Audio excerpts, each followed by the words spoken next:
Welcome back to the Creamery Arts Center for Sound and Vision. Brett Johnston here with Doug Erb and Leslie Forrester. We've got ArtsFest coming up in May 5th and 6th.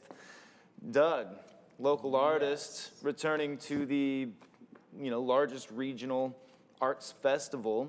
What about the event draws you to it and makes a good time? Oh, well, I did it last year, and I have a partner, Nicole Chilton, and she and I had a tent for the first time and just really enjoyed it, seeing the crowd, and people from all over the area come in for this event. So you get a lot of traffic, a lot of feedback on what you're doing, and it's just a really enjoyable 2 days. It's a lot of work setting up and tearing down, but it's well worth it. You say the feedback on what you're doing. What kind of art do you create? I acrylic paintings, pen and ink drawings, prints and cards, pieces like that. And I've been doing art as long as I've been around, pretty much. Right on. It's your style's fun to look at and fun. It's engaging and whimsical. Where does the inspiration come for the type of work you create? Just from all areas of pop culture, probably. I'm just kind of an observer of everything around me, and have read comics since I was a kid and listened to popular music and all genres of music, really, and just kind of integrated that into my work. And just experimenting, and I never really seem to return to the same way of working on something twice, I don't think. Just before we came on air, you mentioned not, in terms of that, like being a little bit hesitant in terms of like technology art. So yours, you say pen. Well, and yeah, when drawing, growing up, I had a bottle of ink and a pen, and that's how I would draw, based on learning how the comic artists drew. And I wanted to be a comic book artist at the time. And now you'll see most people are working on iPads or some type of pad or drawing on their computer screen, and it looks great, and you get great brush lines and everything. And it's just, since I've just come up in a different era, and we arrive at the same place. It's just different tools. Sure. But I like the fact I don't have to plug something in most of the time to create something. So that's kind of how I work. Right on. And then, yeah. And Leslie, this is the late 30s for this event, and it's the largest one in the area. Yeah. But the purpose is probably even bigger than that, and I'm not sure that everybody realizes what it actually does and means to the arts community. Well, for the Arts Council, this is the biggest event for us. And in terms of budgeting, this is one of the largest ways that we're able to make money. And that money goes directly back into the organization. And we're serving a large geographic area. We serve 27 counties in Southwest Missouri, and all of the artists and arts organizations that fit into that area. And so we do a ton of programming, and one of the biggest areas is arts education. We do arts education programming specifically for at-risk youth in our communities.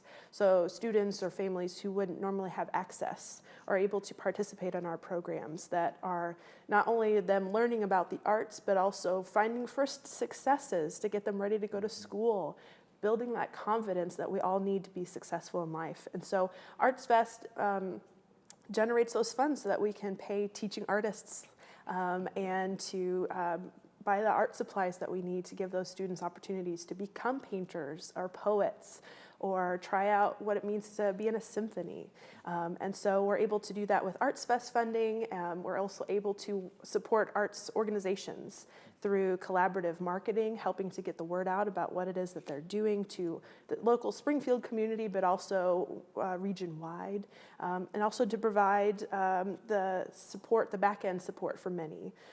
Things like being able to be fiscal sponsors of organizations that are getting started. We can do their bookkeeping, and all that costs money. And so ArtsFest helps us to be able to do that.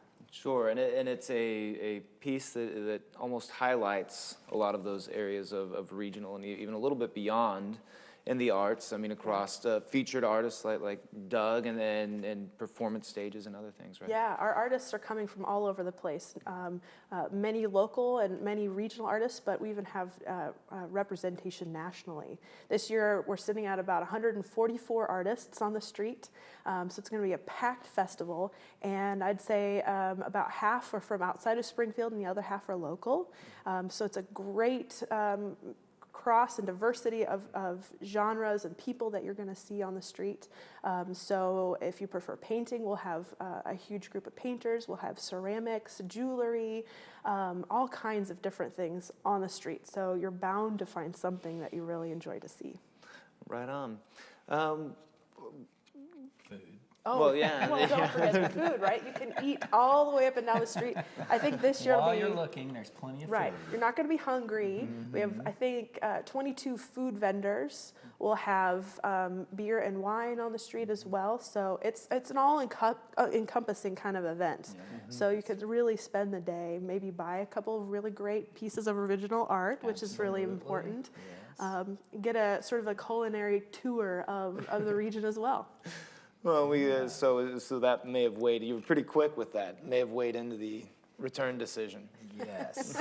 The whole event is just really fun. And I just hope we have great weather for it. That's... We always knock on wood. It's going to be a great year. Yeah, but just everybody's, just really enjoys it. I can tell the people that come to our booth just are having a great time. So festivals and events, Doug, for you, this is one way as a working artist, and these are one avenue.